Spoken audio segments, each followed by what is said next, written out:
Thank you very much. Thank you. Thank you so much. Thank you so much, my friends and my colleagues. Madam Rajavi, just to re-echo what's been said so many times more eloquently, thank you for your leadership and your courage and your vision and your eloquence in everything you do. This movement and freedom in the world at large benefits every day from your commitment and your drive. I'm particularly delighted to be here tonight in person, and you know, it was reminding me when we heard this report of so-called threats. I had to analyze that myself as an old investigator. You know, who would a threat be directed against? First of all, it's not directed against Madam Rajavi or any of you in the MEK, particularly those of you from Iraq. I can't imagine that a threat would discourage you or dampen your enthusiasm in one bit. Certainly, many of my colleagues here, particularly our military colleagues who have fought in war for freedom, I don't think any of them are afraid or reluctant to be here today. And all the Americans, all the other countries represented here believe the same thing. In fact, I was reminded in references to President Zelensky, a good reminder for us tonight, we don't want to be rescued. Give us more ammunition.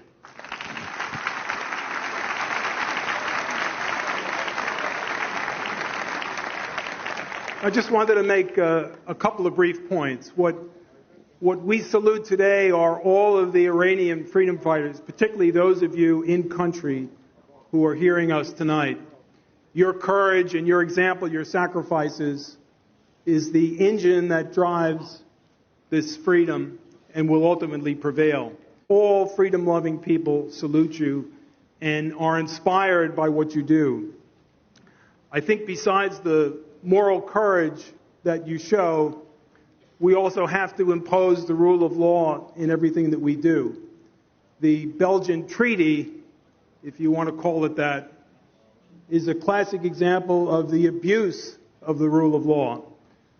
What happens there, perhaps, is no single individual wanted to take responsibility for releasing a murderer and a terrorist, so they collectively cloaked it with the rule of law to make it call a treaty.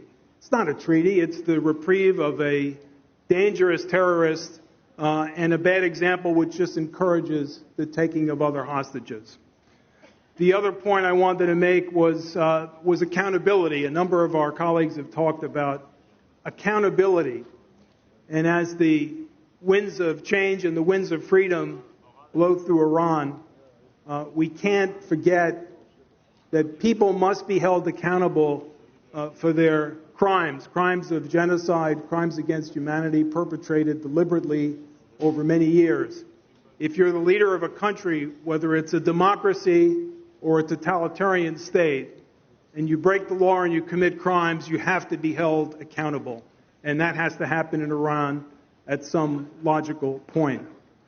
The last thing I wanted to say is that the only fear that's being generated here is the fear back in Iran of a democracy movement, of a leader, of people who have sacrificed and committed to the end of a regime that perpetrates nothing but murder, hatred, genocide, and the repression of freedom. Mr. Rajavi, your 10 points could be used in any textbook course in freedom and liberty, and is a template for a government of the people that will protect rights and make sure that the regimes that would threaten liberty and take lives will not be able to survive. So thank you all. Good luck, and God bless you.